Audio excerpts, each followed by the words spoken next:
Ferrari's floor upgrade at the Bahrain Grand Prix may not have had a flashy launch or been accompanied by bold claims of game-changing performance, but it represented one of the most significant underbody evolutions the team has delivered in recent times. If you blinked, you might have missed it, but if you look closer, you'd see a reimagined approach to aerodynamic balance, pressure distribution, and how Ferrari is attempting to tame the volatile nature of this ground effect era in Formula One. Let's dive into what this update really meant, what it tells us about where Ferrari is heading, and what it reveals about the challenges every team is still trying to conquer in this current generation of cars. And by the end of this, you'll see how the smallest surfaces under the car often tell the biggest story. The Ferrari floor package introduced in Bahrain wasn't just a small tweak or a circuit-specific solution. This was a fundamental reworking of the car's aerodynamic platform from front to back. The team made sweeping changes to the floor's leading edge, the tunnels, the central canoe section, the diffuser, and even the intricate floor edge vorticity management. It was a big job, and it tells us something. Ferrari is not just iterating. They're actively evolving to solve a balance issue that's been troubling not just them, but several teams on the grid. The most visible part that caught everyone's attention was the new diffuser geometry and the slimmer, cut-back boat tail section, that narrow central channel at the rear. But Ferrari was quick to clarify that those changes weren't the headline act. They were a consequence, a re-optimization of the more critical changes happening further forward on the floor. Essentially, they had to rework the back of the car to support a bigger transformation happening at the front. So, what was that transformation? The update notes provided by Ferrari stated that this wasn't tied to Bahrain specifically. This was a permanent new floor concept that featured updated front floor elements and fences aimed at reducing aerodynamic losses that travel downstream. In simpler terms, they redesigned the front floor area to better manage the airflow all the way to the back of the car, a classic domino effect in F1 aerodynamics. When you improve one part of the airflow path, everything downstream either benefits or needs to be recalibrated to work in harmony. Ferrari targeted a redistribution of underfloor pressures, essentially how the air gets compressed and expanded as it flows beneath the car to achieve more consistent downforce across different speeds. That's no small task. Why? Because this generation of F1 cars behaves very differently depending on speed, pitch, and ride height. What works in slow corners can fall apart in high-speed turns, and vice versa. During the opening rounds of the season, Ferrari had shown impressive form in slower speed corners, tight, technical sections where mechanical grip and low-speed downforce matter most. But the challenge came at higher speeds. To generate enough grip through faster corners, they had to run a lower rear ride height, and that brought a new problem: excessive plank wear. That's right, the very underfloor that's supposed to give them grip was scraping against the track, risking disqualification from technical infractions. It was a risky compromise, but that's just one layer of the problem. Another, perhaps even more complicated issue was the car's inconsistent balance throughout the corner. As Lewis Hamilton once described his own car, and it mirrors what Ferrari and even Red Bull are facing. It's aggressively pointy on turn-in, with heaps of front-end grip, only to suddenly shift to frustrating understeer mid-corner. It's as if the car has two personalities, both of which are fighting the driver through a single corner. This kind of balance issue is not necessarily a setup flaw. It's inherent in how these cars generate their downforce, especially now that teams have figured out how to run them lower without triggering the dreaded porpoising. By achieving lower ride heights safely, teams are pushing the boundaries of ground effect even further, but with that comes a different beast. Here's what's happening behind the scenes. As the driver hits the brakes, the car pitches forward. The front wing gets closer to the ground, increasing front downforce. Meanwhile, the rear lifts up slightly, weakening the diffuser suction.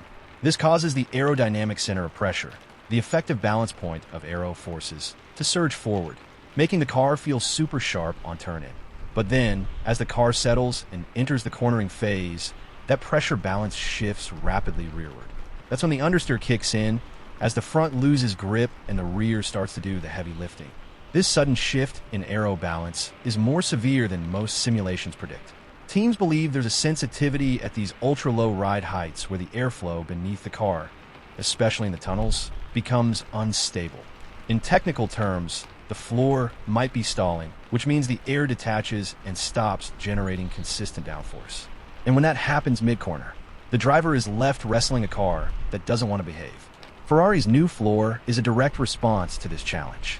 They've reshaped the front floor fences, those vertical veins that guide air into the tunnels, to better manage how air is split between the inner tunnels and the outer floor edges.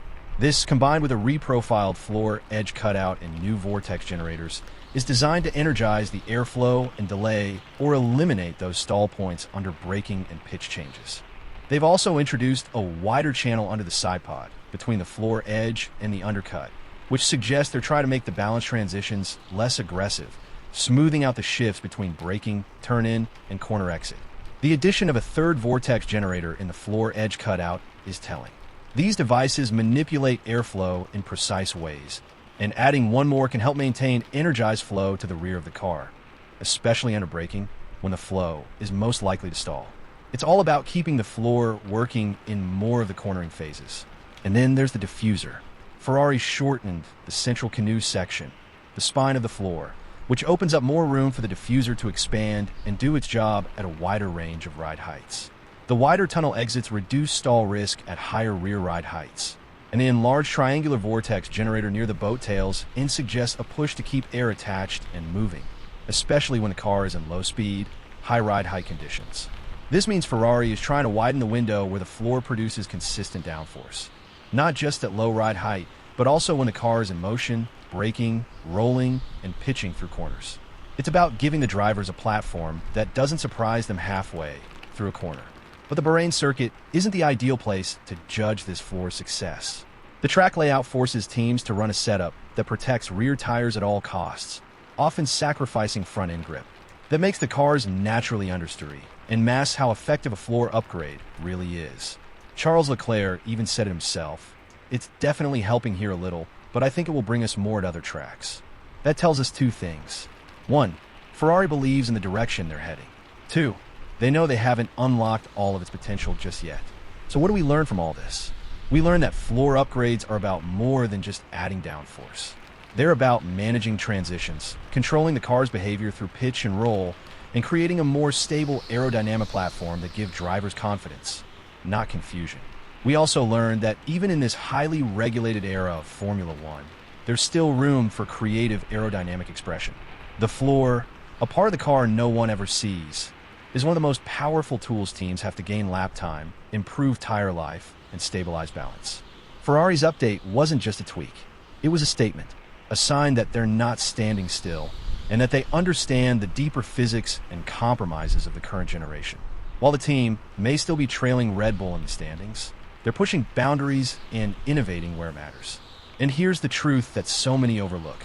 The modern era of F1 is a battle of refinement. The big leaps are gone. The margins are smaller, and success is found in how well you understand and manipulate airflow that no one ever sees.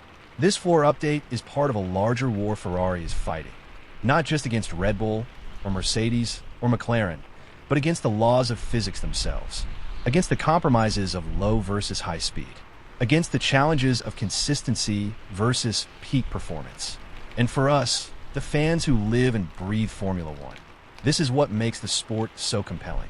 Every upgrade tells a story.